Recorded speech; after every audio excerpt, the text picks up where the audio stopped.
I'm at the top of one of the poshest hotels here at the Cannes Film Festival, and that's because I'm about to meet one of the best paid actresses in the whole world. Deepika Padukone is among the most loved actresses in India. After dozens of Bollywood movies like Chennai Express, Om Shanti Om and Cocktail, she's just released her first Hollywood film alongside Vin Diesel. Let's go and meet her.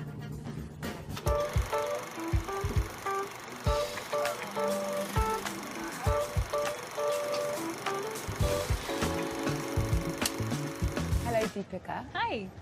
You're one of the most photographed women in the world, but you're also a big Instagrammer. What was the first thing you took a photo of when you got here at Cannes? When I got to the festival, I think the first picture I put up was the view from my room. The first thing we think of, the sea, isn't it? Yeah. Cannes is a place of great glamour. You're an ambassador for L'Oreal. You first did modelling when you were 8. You're used to being on the red carpet. Do you ever get bored of having to be so glamorous, so beautiful all of the time?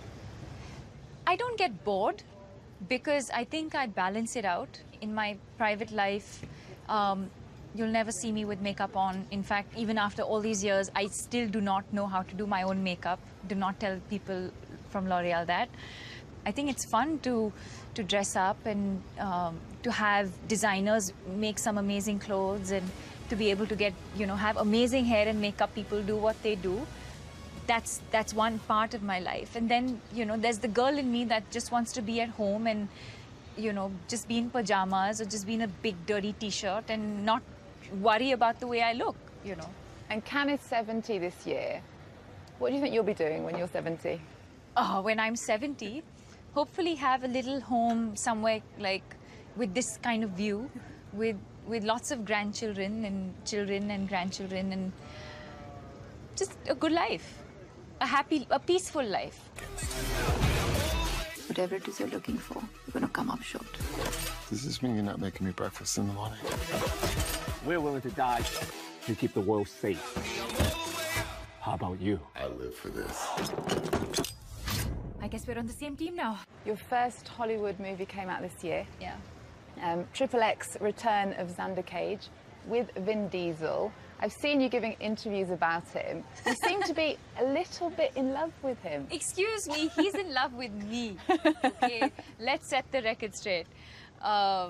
He's adorable. He's just the most amazing person I've met. He's generous and he's kind and he's, the reason I've had all these amazing experiences because of him and because he had faith in my talent and what I can do for the movie, and he's a friend for life.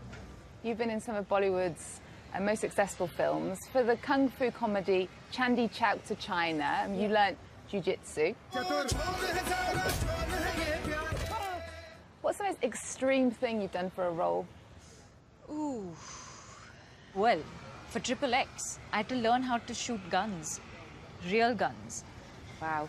It sounds and looks really cool, but it's really loud, really, really loud. So I think that's probably one of the most extreme things I've done for a film.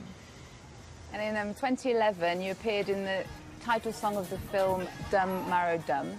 Now, the song's lyrics and the dance moves caused a bit of controversy. There was even a court case saying it was indecent.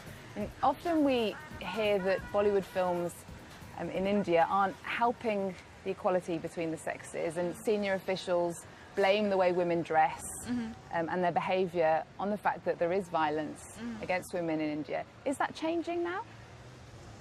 Is what changing? The attitudes towards women, and is it becoming more equal?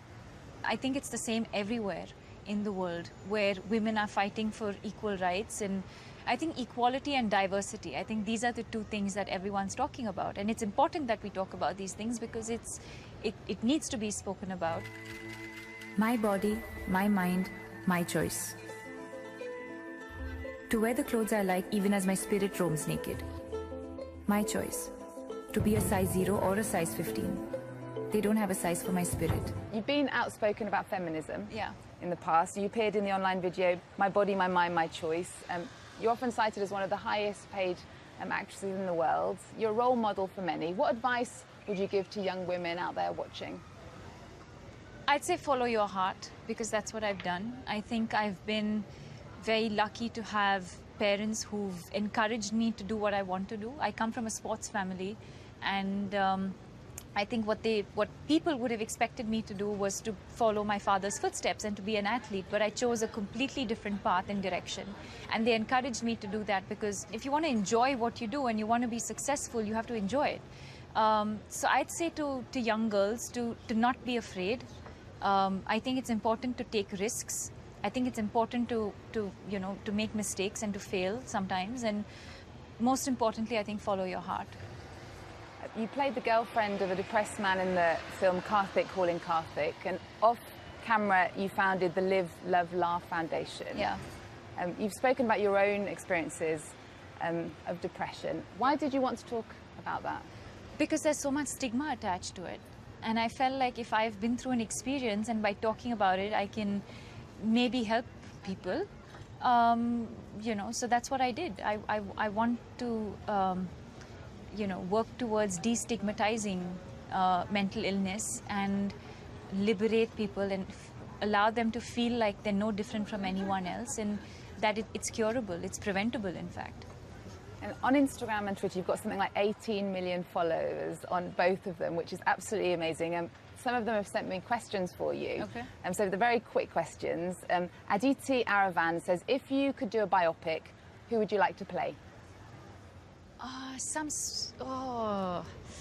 don't know. I haven't thought about it.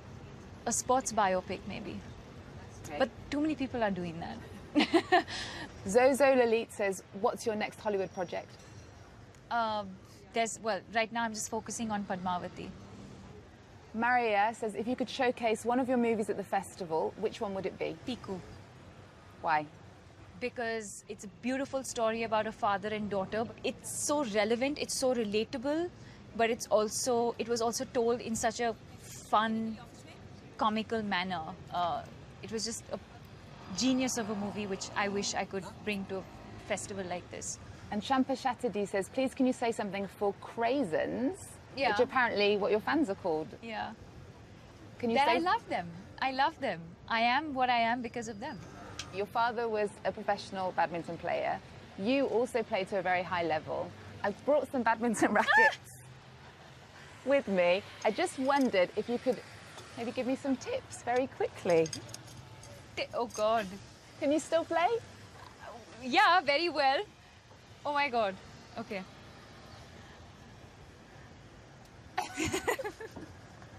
Thank you. You're a good Thank sport. you. Thank you. Thank you so much. Thank you.